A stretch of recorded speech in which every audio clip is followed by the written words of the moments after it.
Assalamualaikum warahmatullahi wabarakatuh. Perkenalkan, nama saya Feni Febrianti dengan stambuk C1D118180. Di video ini saya mau menyampaikan hasil analisis dari 5 teori yang sudah saya pilih. Langsung saja saya ke teori pertama, yaitu teori pengurangan ketidakpastian.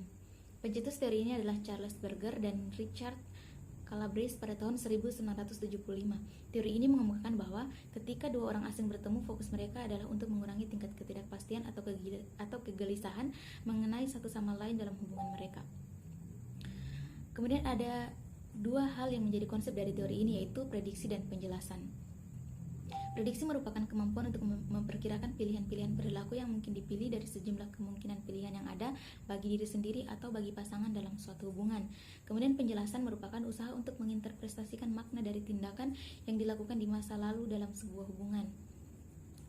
Kemudian asumsi teori pengurangan ketidakpastian. Di sini saya hanya akan menyebutkan 3 asumsi teori pengurangan ketidakpastian. Yang pertama yaitu orang mengalami ketidakpastian dalam komunikasi interpersonal dengan orang yang belum dikenalnya. Yang kedua, ketidakpastian merupakan situasi yang tidak disukai yang dapat menimbulkan stres secara kognitif. Dan yang ketiga, komunikasi interpersonal merupakan proses perkembangan yang terjadi melalui sejumlah harapan. Contoh dari teori ini yaitu jika kita berpergian menggunakan kendaraan umum yang jika kita berpergian menggunakan kendaraan umum, kita akan sering merasakan cemas dan merasa tidak pasti dengan orang yang duduk di sebelah kita.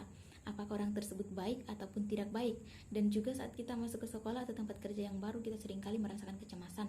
Oleh sebab itu, kita bertanya agar ketidakpastian tersebut berkurang. Kemudian, yang kedua, teori dramaturgi. Pencetus teori ini adalah Erving Goffman pada tahun 1959. Teori ini mengemukakan bahwa teater dan drama mempunyai makna yang sama dengan interaksi sosial dalam kehidupan manusia. Konsep teori ini adalah mengacu pada panggung drama, seperti di panggung drama mempunyai audiens, aktor, atau penonton dan kisah. Kemudian asumsi dari teori ini. Di sini saya hanya akan menyebutkan dua asumsi dari teori ini, yaitu yang pertama, dalam suatu situasi sosial, seluruh kegiatan dari partisipan tertentu disebut sebagai suatu penampilan atau audiens, sedangkan orang-orang lain yang terlibat dalam situasi tersebut disebut dengan pengamat atau partisipan lainnya. Kemudian para aktor adalah mereka yang melakukan tindakan-tindakan atau penampilan rutin yang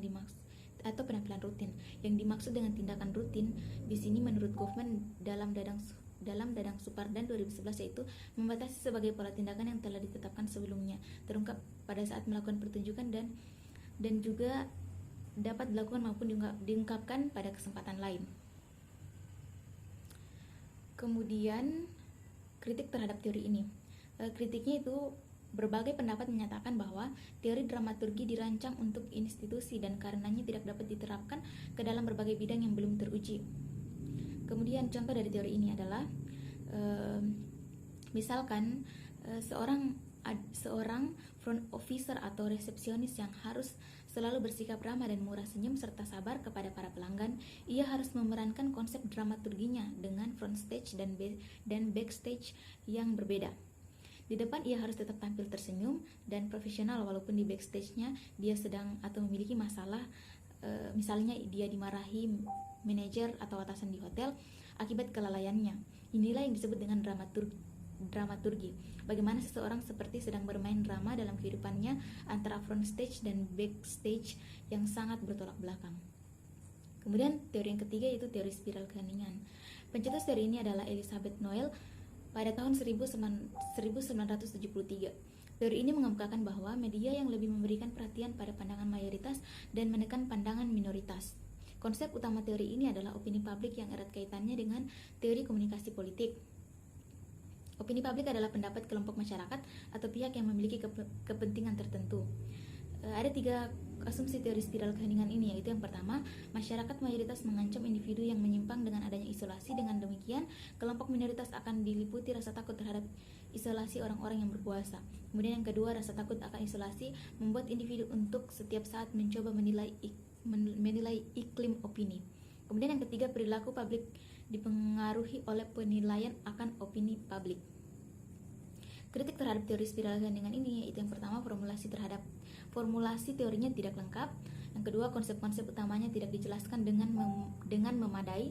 Kemudian yang ketiga, di samping itu, spiral of silence atau spiral keheningan sebagai teori opini publik dikelompokkan bersama perspektifnya yang lain tentang masyarakat dan media massa. Dan masih ada lagi 2 kritikan lainnya. Kemudian contoh dari teori spiral keheningan ini yaitu misalkan suatu hari dia ini nama orang ya, mengajak teman-temannya hangout di salah satu kafe, dan menu utama kafe tersebut adalah kopi. Semua teman menyambutnya dengan gembira karena belum pernah ada yang datang ke tempat tersebut. Namun ada salah satu teman dia yang bernama Via hanya terdiam melihat ekspresi teman-teman yang lainnya yang sangat excited. Via terpaksa diam karena ternyata hanya dialah yang tidak bisa minum kopi dan tidak menyukainya. Tetapi Via tidak berani untuk mengungkapkan pendapatnya karena melihat teman-teman yang lainnya sangat excited. Ia lebih memilih diam dan berharap di kafe tersebut ada minuman non-kafe. Jadi dari contoh tersebut mengungkapkan bahwa Via ini sedang menerapkan teori spiral keheningan. Yang keempat, teori agenda setting. Pencetus teori ini adalah Walter Lippmann, seorang wartawan politik asal Amerika pada tahun 1992. Teori ini mengemukakan bahwa media massa memang memiliki kekuatan untuk mempengaruhi bahkan membentuk pola pikir audiens yang terkena terpaan informasinya. Asumsi dasar dari teori agenda setting ini, masyarakat pers dan media tidak mencerminkan kenyataan melainkan mereka menyaring dan membentuk isu tersebut. Yang kedua, konsentrasi media massa hanya pada beberapa masalah masyarakat untuk ditayangkan sebagai isu-isu yang lebih penting daripada isu-isu lainnya. Kemudian ada 4 kritik terhadap teori ini, yaitu yang pertama, hubungannya dengan limited effect theories. Kemudian yang kedua, hubungannya dengan persuasi politik. Kemudian yang ketiga, hubungannya dengan minat publik. Yang keempat, kausalitas media. Contoh dari teori ini adalah contoh yang paling nyatanya yaitu di tayangan televisi. Misalkan ketika marak kasus kekerasan seksual pada anak, masyarakat menerima informasi tersebut sebagai gambaran dan realitas yang terjadi sesungguhnya meski sebenarnya mereka tidak mengalami langsung. Hal ini menunjukkan bahwa media mempengaruhi pola pikir manusia termasuk terhadap apa yang dianggap penting dan tidak. Informasi yang dianggap dalam media membuat manusia menganggap bahwa itu adalah hal yang penting dan layak untuk diperhatikan. Media dapat membuat apa yang tidak sebelumnya tidak begitu terlihat menjadi sorotan publik, baik hal itu memang benar-benar penting atau tidak. Kemudian yang terakhir yaitu teori penetrasi sosial. Pencetus teori ini adalah Irwin Altman dan Dalmas Taylor pada tahun 1973. Teori ini mengemukakan bahwa sebuah proses ikatan hubungan di mana individu-individu bergerak dari komunikasi superficial atau tidak akrab menuju ke komunikasi lebih intim. Dalam konsep teori ini ada 4 tahapan proses penetrasi sosial. Itu yang pertama, teori orientasi. Kemudian yang kedua, pertukaran penjajakan afektif. Kemudian yang ketiga, pertukaran afektif. Dan yang keempat, pertukaran stabil.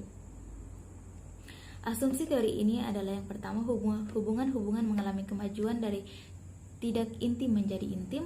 Yang kedua, perkembangan hubungan sistematis dan dapat diprediksi. Kemudian yang ketiga, perkembangan hubungan mencakup depenetrasi dan dissolusi.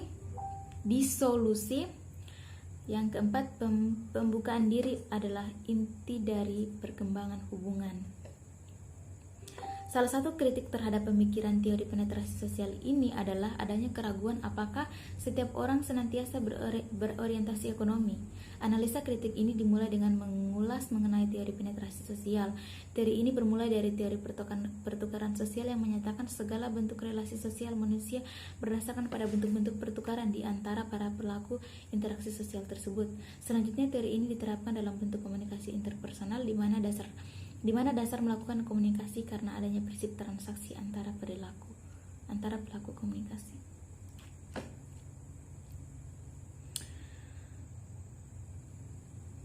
Contoh dari teori ini adalah ketika seorang mahasiswa memasuki perkuliahan untuk pertama kalinya, dan mahasiswa tersebut bertemu dengan mahasiswa lainnya yang belum dikenalinya.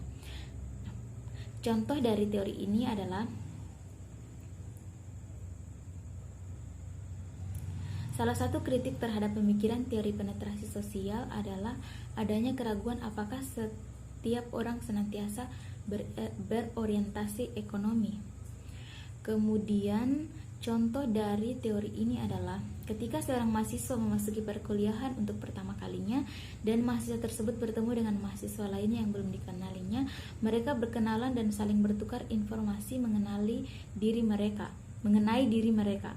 Misalnya hanya mengenal sebatas nama, asal daerah, suku, dan lain-lain. Semakin lama mereka saling melakukan interaksi dan mulai memasuki proses resiprositas. Dalam hal ini mereka saling bertukar informasi mengenai diri mereka lebih dalam lagi. Sekian